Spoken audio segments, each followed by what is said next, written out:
All right, hello everybody. I'm going to talk about an idea that I've been thinking about for a little while, and it is essentially how to think about becoming world class at a very specific thing. So I wrote something a couple of weeks ago which was about the idea of if you can't become world class in a given market, then you have to compete in a smaller market. And you are living in a time right now where you can create your own market based on what you have to sell, what you have to say, etc., etc. So the old way would be, this is the market for graphic designers, let's say, of which I was once a competitor in this market. Massive market, so many people learning this, perfecting this, like trying to get better at graphic design every day, right?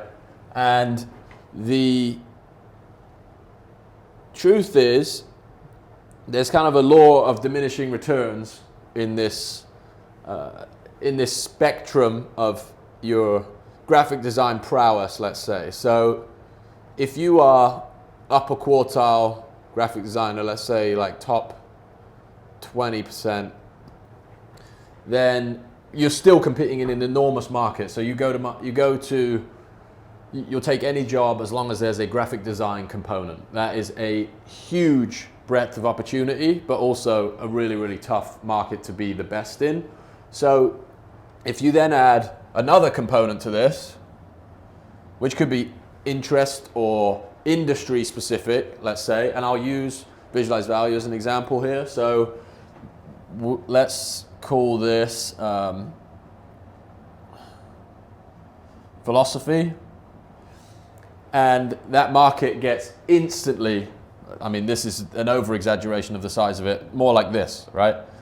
Very, very few people combining these two interests, which allows people like myself who are mildly above average graphic designers to dominate a much smaller market. There are people out there that are far more qualified than I am and far more experts in the craft of graphic design, but the more of these you layer on, the smaller your market gets. So graphic designers, philosophy, and we could add motion design, let's say here.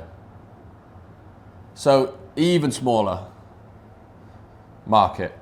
The trouble, I think, there's definitely benefit to honing your craft to a certain point, and I would never dissuade anybody from becoming a phenomenal graphic designer across a bunch of different industries. But if you want to have an in-demand skill or an in-demand product, then you need to start layering things on, because as soon as you start doing that, you're not even competing in the same category anymore.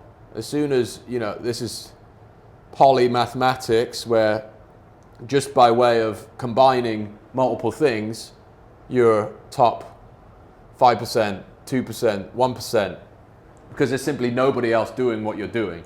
So very quick concept, quick video. Hopefully that helps you think about, you can go to market and compete here still, but on the side, think about something like this that combines your interests with the things you're great at and the quality of your craft, and then you start to build a really, really dominant market position in a much smaller market, and you will never be able to fulfill the demand you create in this space because there's only one of you doing it.